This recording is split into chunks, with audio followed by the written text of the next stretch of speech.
Hi guys. I keep going MIA on you. I don't mean to. Sorry. At the craft fair, I got a commission to do a project. So I've been working on that. And I'm happy to say, here he is. He's stinking huge. His wingspan is 3 feet wide.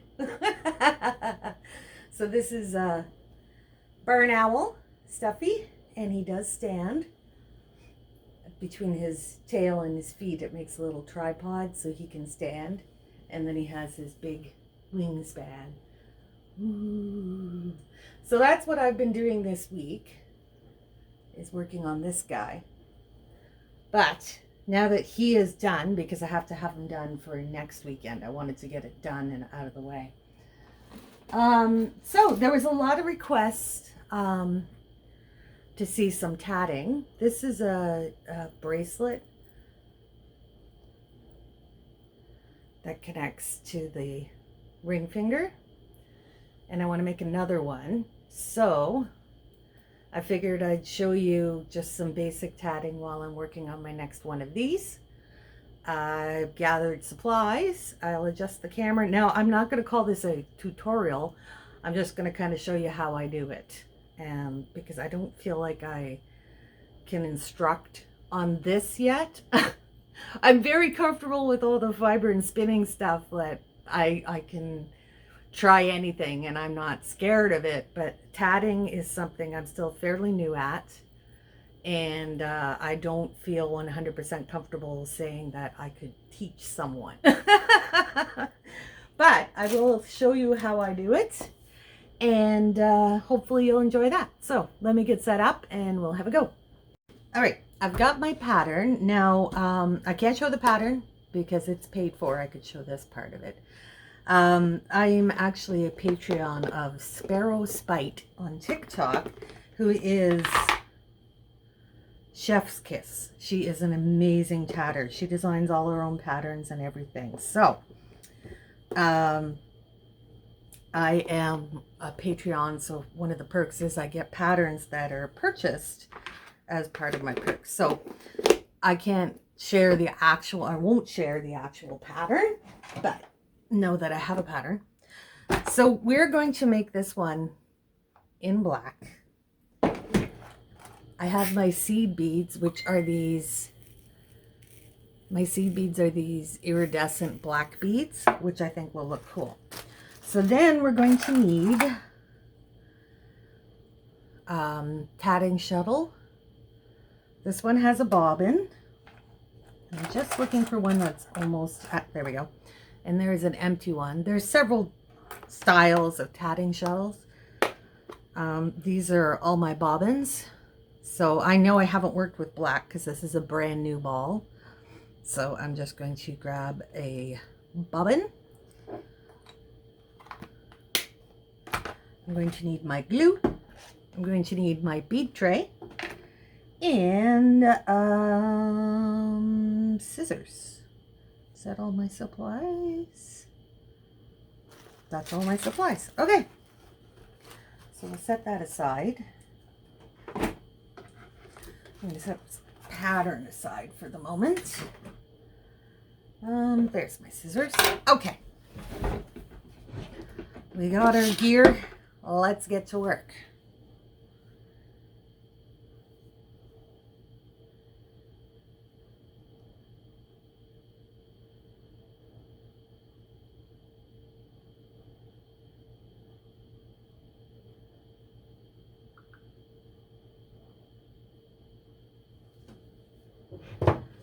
Oh, we need one more thing.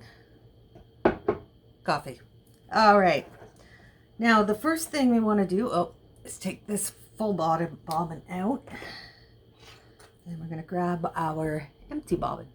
You can see there's a little hole there. That's where we're going to want to put our thread through. Now, we're going to use the continuous thread method, which means we need to put our thread onto 2 shuttles. So first thing I'm going to do, the end is a little floofy, so I'm going to trim that off.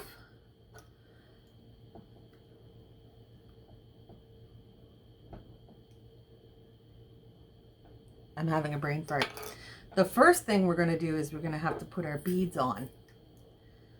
So I'm going to dump some beads into the bead holder. And Sparrow Spite taught me how to do this, and it's freaking brilliant. I'm going to trim off that end, and then we're going to take some glue. This is just regular white school glue.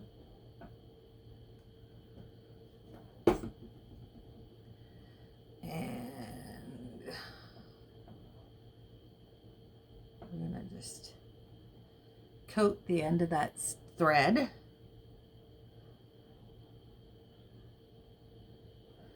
And we're going to let it dry straight. And that makes us a little beading needle to pick up our beads. Friggin' life-changing. When I saw her do that, I was like, oh, you are like the smartest person in the entire world, and I love you. It was probably shortly after that I went and joined your Patreon. So, now, it's going to take a little while for that to dry, so I'm just going to hang it over the edge of the table so it'll dry straight. Not glued to the table. There we go. And I'll be back when we're ready for the next step. All right, so we've had time for our end to dry, so you can see how now it's a little stiffer. I don't think I got quite enough glue on it, so we might have a bit of a tricky time doing the beads, but we'll give it a shot. So trim your tip on an angle, and then use that to thread on your beads. Yeah, I need to add some more glue to this, I think. It works, I promise you it does. Yeah, I need to add some more glue. All right, let's do take 2. So while we're waiting for the glue to dry, let me show you some of my new crystals. Oh, that's Bobble playing on the tower. This is lapis lazuli. Look at the color on this heart. Isn't it gorgeous? I absolutely love it. And then back here, I have this gorgeous little blue apatite tower. It's got sparkles in it. It's so pretty. Don't know if you can see the flash. Ooh, focus. See the flash. But it is so pretty. Blue is my favorite, one of my favorite colors. Can you tell? What are some other things I have that I could show you? Oh, my kitty cat. This is Afghan jade is what they're calling it. Look at that little face. Look at him. He's so cute. I adore him with the little tail. Look at that little tail. He's so cute. And then this one is the cutest thing ever. I was ordering some stuff on Temu and I needed to make up a little bit to make my minimum order. So this little guy, whoops, was 38 cents. Look at how tiny he is and perfect. I don't even know that it's a real stone, but it is like absolutely the cutest thing I've ever seen. Like he's literally the size of my thumbnail. He's adorable. I love him. And we are ready to go. All right. So we've already trimmed our tip. So now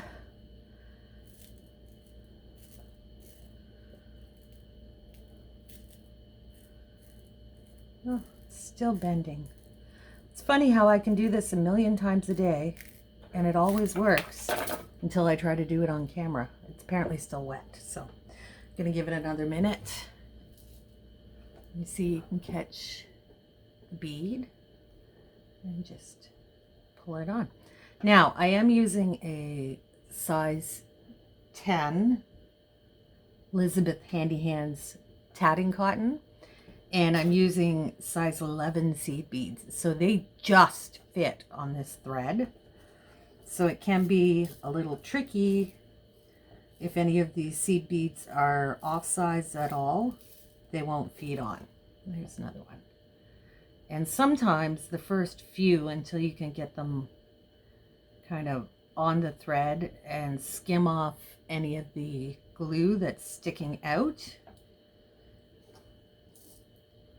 Okay, so apparently we're catching on the end quite a bit. So what I'm going to do is I'm going to retrim that end at an angle. And I'm going to try again. There we go. Now it's going better.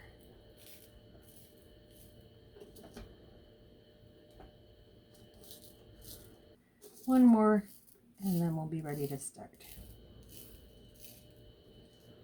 Oh, we got one that's too small. Pop him out. Seed beads tend to be all over the place in sizes. So you're going to get some that don't want to go on the thread. You can either put them aside or encourage them strongly to get on the thread. But there we go. All right, I have this many beads on my thread, and I feel like that's enough to start. So we're gonna go through that little hole. I don't know what they knocked over. They got the spring zoomies. Nothing went smash, so I'm not too worried about it, but yeah. Then I'd always flip it over, and I pin that to the bobbin or the shuttle, and I'm going to push those beads down because I'll want them near my working portion of the yarn. So Latte, what's the matter? What? All right, apparently I have to go and throw Latte's wrap for him. Be right back. All right, sorry about that. When Latte wants attention, he makes it known.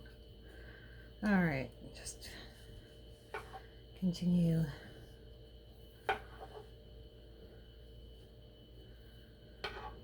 Threading this. Okay, so when I get about halfway, I'll take some of those beads and just wrap them around the bobbin. And then keep wrapping.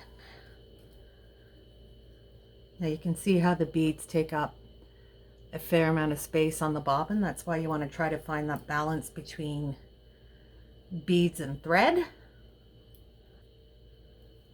All right, now we want to load our bobbin into our shuttle. Now for me personally, this particular shuttle has this little hook. So I always have that hook pointed right. If you want it pointed left, point it left. I don't care. Just keep track of, I just trimmed off that end. Keep track of which way you keep it, because you want your thread to be coming off the shuttle from, if you're right-handed, from the right side. So I always keep my hook pointed that way. Therefore, this is always the right side, and I always want the thread coming up from the bottom.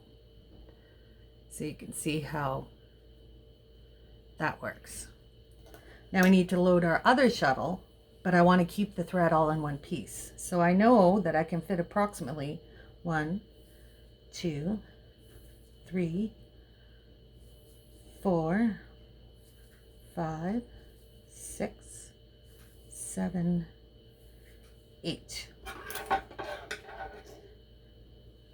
That's just with practice. You'll have to figure that part out on your own. So I don't need this anymore. Set it aside. Now I want to load, let me see if I need any beads on that shuttle.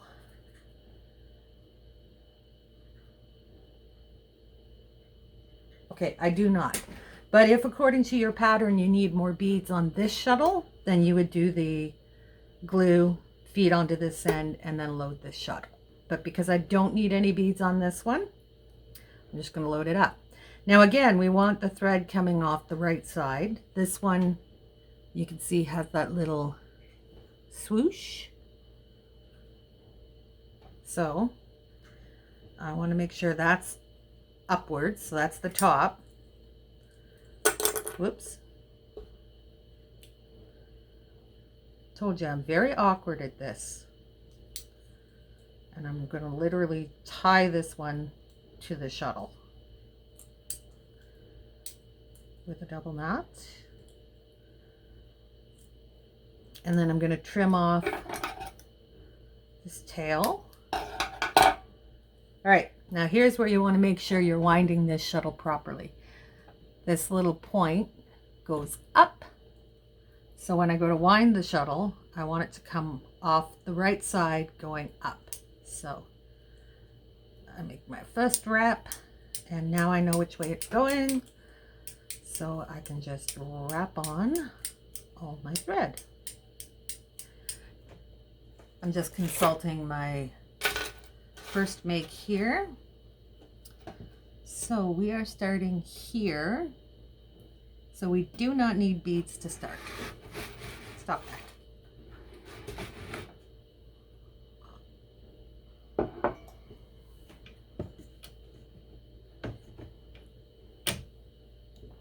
All right. We need to make a ring with 3 double stitches, a picot. No, 4 double stitches, a picot, 4 double stitches, a picot, and 3 double stitches. So the basis of all tatting is the double stitch and the ring. So in order to make a ring, you wrap it around your fingers and make a big ring. Now you want your thread coming off the right hand side up towards your project, which is why I have my little hook always facing that way. You take your thread, you go, ah, hold on. Okay. Take your thread, you wrap it around your hand. Now, this is hard to do when you're trying to demonstrate. Hard to do regardless. So you're going to be working on this thread here. So you take your shuttle, you wrap the thread over your hand, you go under the thread, over the thread, but through that loop that you're making with your hand. So that's going to make a little knot. Trying to find a spot where it's... So that makes a little knot. But, hold on, I'm trying to get my fingers out of the way. You want to switch that knot to that thread. So what you do is you lessen the tension, tug on this one, and now your knot is on this thread. So that's the first half of your double stitch. Now to make the second half, you take your thread, take your shuttle, go over the thread, then under the thread and through that loop.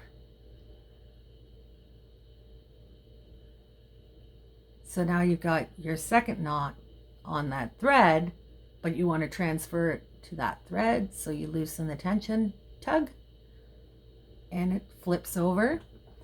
And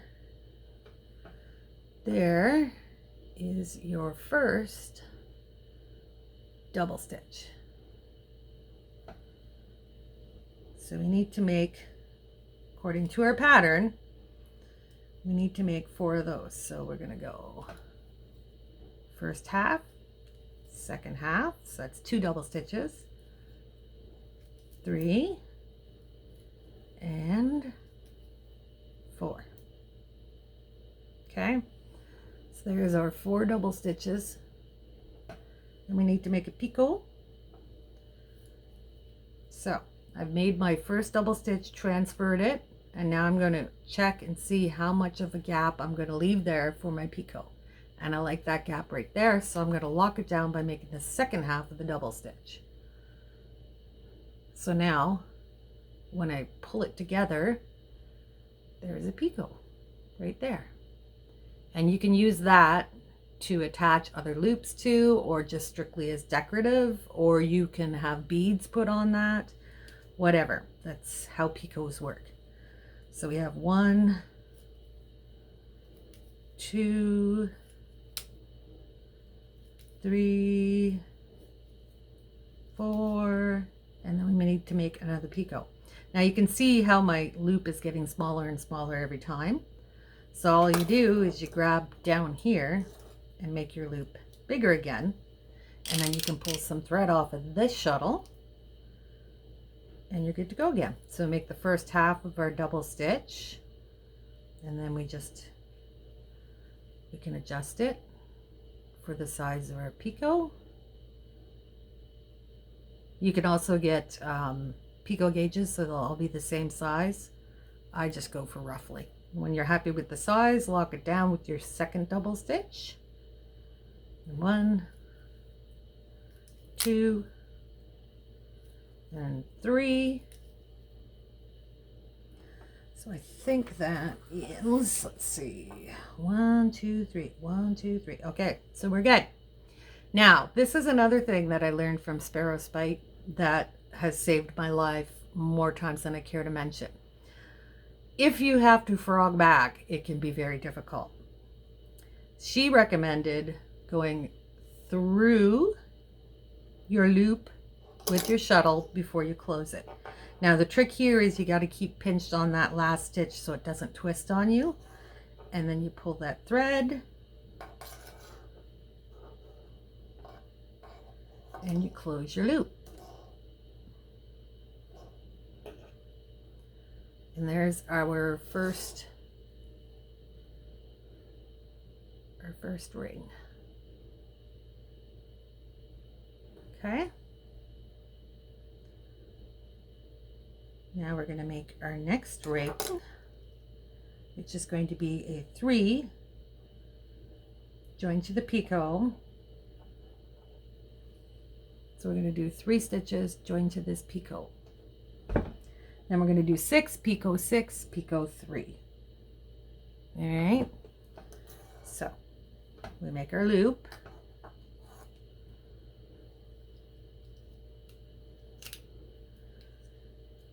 Make sure that your thread is coming off of that side, going up. It makes it easier to make your stitches. When you make that first one, make sure you pull it in snug to the edge of your first ring, unless you want a gap there. So see, it just made a gap in there I'm not happy with. So I'm going to just go in with this pointy tip, and I'm going to undo that last half of that double stitch. I'm going to snug that up, and then I'm going to lock it in again. There, now I'm happy with it. You can see how there's no little gap in that thread. All right, so that's 1, 2, and 3. So now we want to join to our picot. So we take our pointy bit, our little pointy bit. You can also keep a crochet hook to help you with this. We're going to go through that little loop, and we're going to grab that thread that's around our hand, so your hand thread. We're going to pull it up, and we're going to pass that shuttle right through it. And then we're going to pull that back down again. So now we are joined to that picot. I need to make my loop a little bigger and pull some more thread off of this bobbin. And now we need to do 6 double stitches. 1, 2, 3, 4, 5, and 6. And you can see how my loop is getting smaller and smaller, and it's harder and harder to do that. So make your loop bigger again. Now we need to do a picot, so I'm going to make the first half of my stitch until I'm happy with that gap. Then I make the second half, and now I have a picot. Now I need to do another 6 stitches. 2. Now as you stitch, you can see how the thread kind of starts bunching up just because it's gaining twist. So just let it spin it out when it gets to be too much. 6. Now this is annoying the snot out of me, so I'm just going to take some thread off of that bobbin so it's not hanging anymore. All right, so that was our 6. We need to make a picot. Now we need to close our loop, so I'm going to go back through that loop with my shuttle. Try both ways and see which one works better for you. You can go from bottom up or top down. I find bottom up works better for me. Then hold your stitches so they don't twist and start pulling that loop closed. There we go. So now we have our first 2 rings. All right, we're going to do one more ring and then I'll show you how to do a chain, and then I'll just put it on time lapse. But first, coffee, and I need to respond to a text, so 1 second.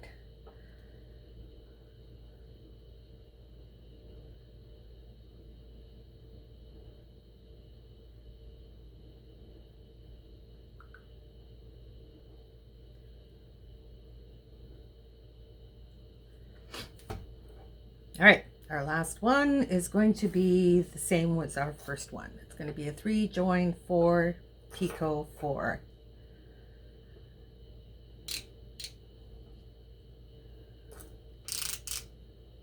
Gonna let some of the spin out of that. All right.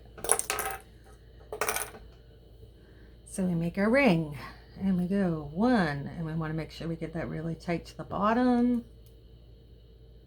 1, 2,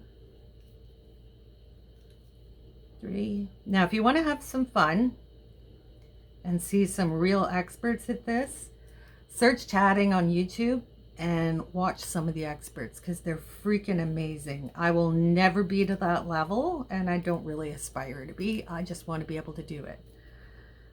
3, 4. Like, these are people who have learned it at their grandmother's knee, and they've been doing it since they were small children, and they're just amazing and so fast. I will never be that fast. Okay, so I need a picot. 1, 2, 3, 4. And I'm going to go up through the middle of the ring and pull it closed. So there's our first 3 rings joined and ready to go. So now we need to make a chain. Now, conventional tatting, this is your top. You would reverse work, so you would flip it this way, and then you'd make your chain. But again, Sparrow Spite taught me something that has made my life so much easier. To do a chain, you're going to want to work over, this is the other reason for having 2 different kinds of shuttles, at least have 2 different colors, because you want to know which one is your ring shuttle and which one is your other shuttle, your main shuttle and your secondary shuttle, whatever. They all have fancy names. So what I'm going to do is, after I finish that ring, I'm going to hold on to that. I'm going to take my main shuttle, wrap it over my fingers, and I'm going to wrap it a couple of times over this finger just to keep it tight. Then I will take my second shuttle, and we're going to make unflipped stitches. So I hold this really, really tight so that those stitches can't flip. And I'm going to reverse the order I work them in. Normally I would go over my hand, under, through. But for this one, I'm going to do this stitch first. So I'll go over, under, through that loop, and then pull it down, but not flip it. Then I'll do the second half. So that's 2. I need 8 double stitches. So without flipping, 2, 3, 4, 5, 6, 7, 8. Now, the reason I like this method, you saw how fast I did that. No flipping, no reversing. And as long as you keep this thread tight, you won't forget and flip your stitches. So now we have our first group of loops, rings, and a chain. Now in our second ring, we're going to go 3 double stitches join. We're going to do 8 double stitches beaded picot, 8 double stitches, picot, 3 double stitches. So we need to load up our beads first. So I'm going to get to where my beads are. I need 3 of them. I'm going to pull them down and I'm going to wind my shuttle again. So what you want to do is when you make your hand loop, you want to make sure that those beads are inside that loop. And then I just move them down so they're not in my way until I need them. 4, expand my ring, give myself enough room to work. 5, 6, 7, and 8. So now this is where we're going to do our beaded picot. So what we're going to do is we're going to grab those beads and pull them up and put them right there. Oh wow, look at those colors together. They're so pretty. All right. I'm going to give myself a little more room to work. I'm going to start my double stitch, do my first one. Now you can pull it really tight and make those beads do a little bloop. I like to leave a little bit of space so they can breathe. So I'll make my second double stitch, and there is a beaded picot. 1, 2, and there we go. We've made a beaded picot on a ring. You have to remember to put those beads on your hand ring before you start making your stitches. Otherwise, it's going to end inside your thread, which is a design feature, but that's not what we intended for this one. We wanted them on the outside. So I'm going to work away on this and I'll be back later. I'll do some time lapse for you.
All right, guys, it's the next day. I do have the bracelet part done. I haven't added any of the metal or the ring, but I wanted to get this video up for you, so I thought I would show you this. Let's see if we can do a contrast. There we go. So there's the bracelet part all done. Would have been done faster, but I took a 4-hour nap. Wasn't intentional. I fell asleep, woke up 4 hours later. But this is going to be a larger one than my original bracelet. And there it is. All done up.